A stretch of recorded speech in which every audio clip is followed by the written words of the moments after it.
Selamat datang di channel Islam Sejati. Sebelum mendengarkan, kami hanya sekedar mengingatkan Anda, akan lebih baik jika Anda menyamankan posisi tubuh Anda, tenangkan perasaan Anda, dan mengucapkan basmalah. Selamat mendengarkan. Yang saya tanyakan begini Bu ya, satu tentang kholwat bulan Maulud yang belum saya pahami. Oke lah, misalnya puasa 12 hari, hitungannya dalam satu hari satu malam itu berapa sholawat Bu ya. Yang kedua, sholawatnya yang dibaca bagaimana, begitu kira-kira ya. Terus pertanyaan yang kedua begini Bu ya, tadi menyinggung masalah doa. Ketika iblis dikecam oleh Tuhan sebagai laknatullah, yang terakhir iblis meminta kepada Allah, Robbi anzirni ila yaumin yub'atsun.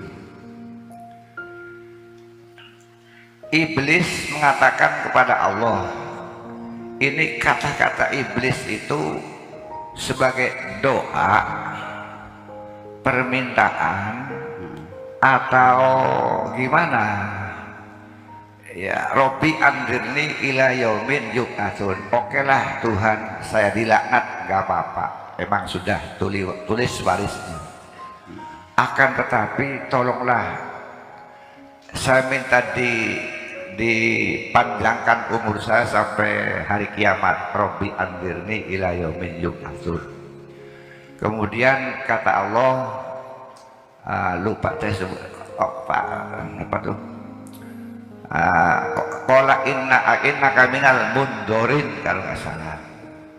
Pertanyaannya, iblis itu berdoa atau meminta atau gimana? Kok tiba-tiba Allah itu seketika iblis itu minta, langsung Allah memberi kesempatan. Oke lah iblis, anta minal mundorin gitu. Kurang lebihnya itu saja Bu ya. Assalamualaikum warahmatullahi wabarakatuh. Iya. Waalaikumsalam warahmatullahi wabarakatuh. Iya. Ya kalau iblis minta kepada Allah mah ya bukan perintah dong, yang namanya doa. Jadi bedanya doa dengan amar, dengan iltimas itu adalah posisi dua pihak yang sedang berdialog. Kalau datangnya dari atasan ke bawahnya namanya instruksi. Namanya instruksi.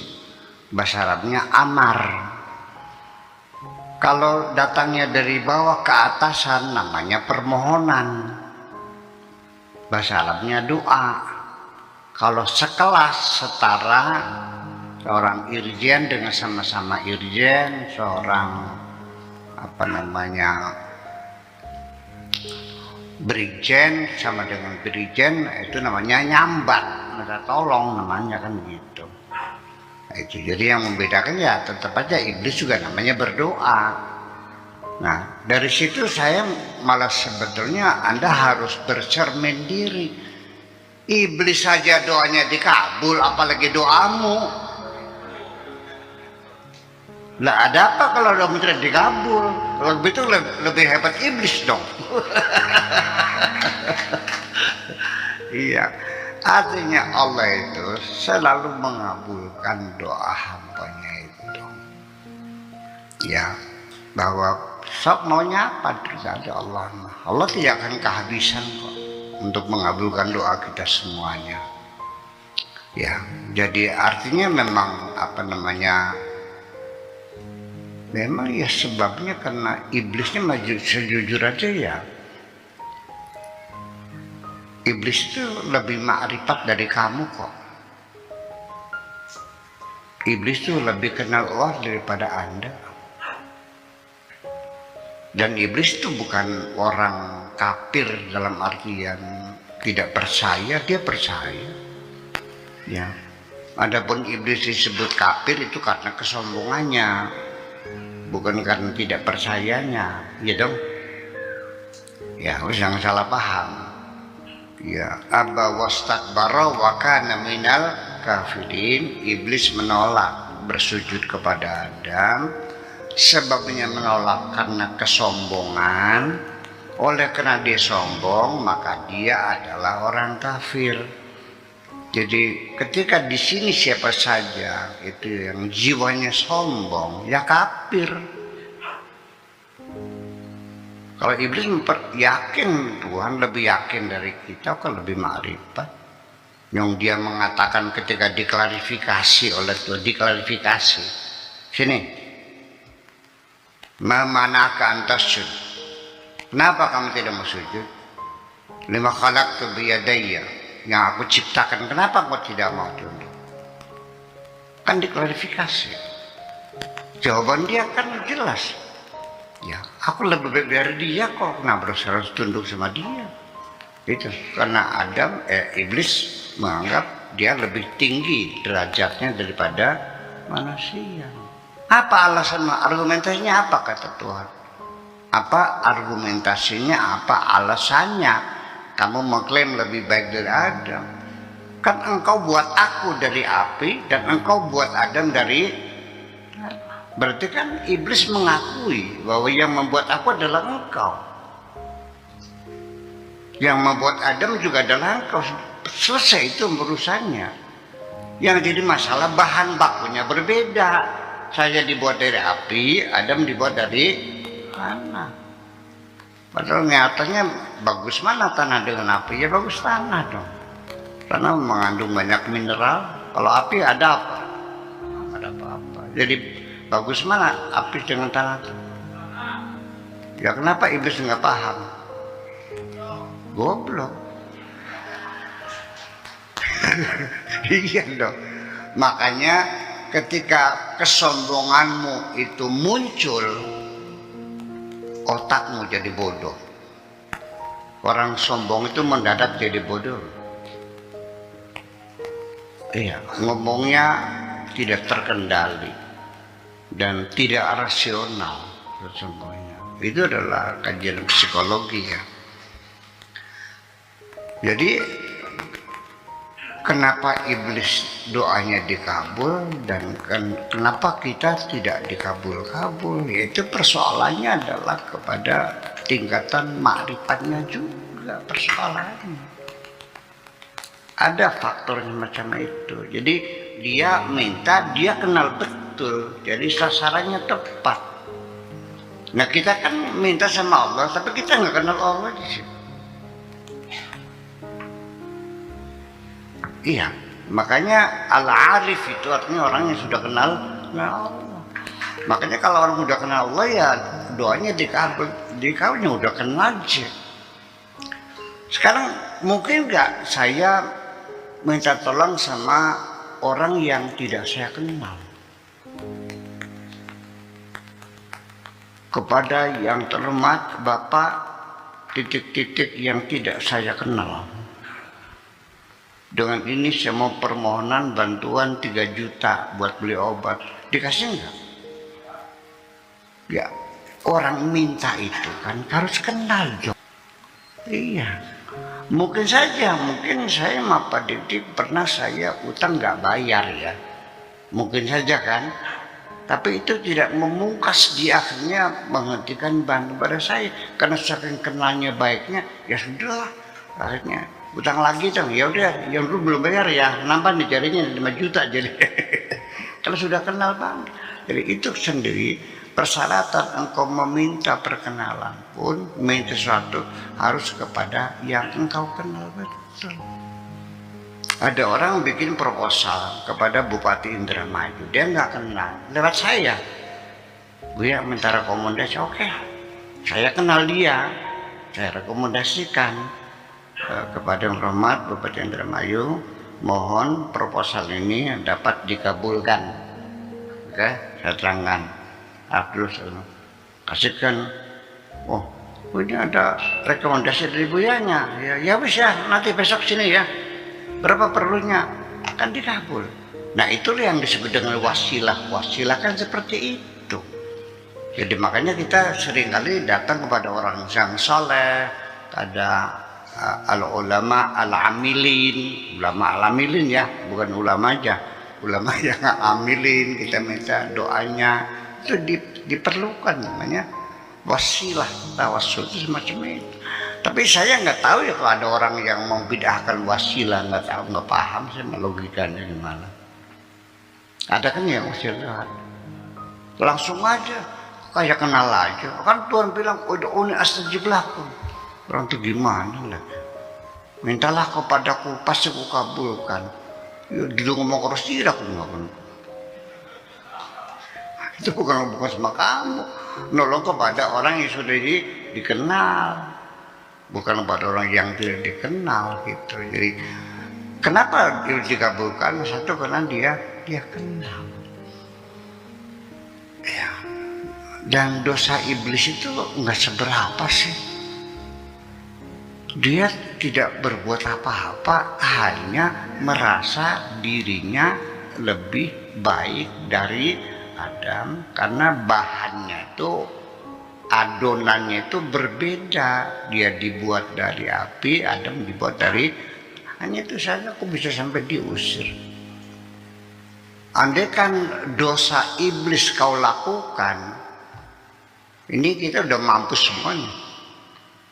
Kalau Allah menghukum kepada kita dengan dosa merasa lebih baik, itu sudah dosa besar. Sekarang sana mau ibu-ibu yang merasa dirinya cantik, merendahkan yang jelek nggak? Nah,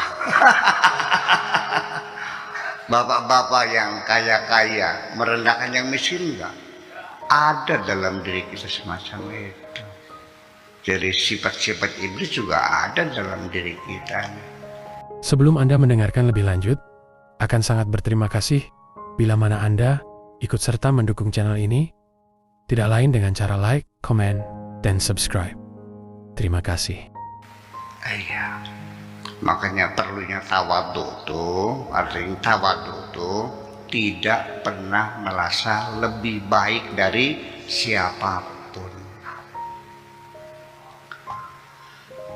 Tetapi tawadhu ini kalau tidak bersangkutan dengan Tuhan, yaitu kita yang menyadari la haula wala quwata, saya tidak punya kekuatan apapun, tidak punya daya apapun kepada Allah, ya, itu baru tawadhu yang benar. Tapi kalau kita belum sampai tingkatan seperti itu, tawadhu kita kepada sesama, tawaduan. Ya, sebabnya tawadhu karena kamu meyakini pangkatnya ada di bawahnya. Iya.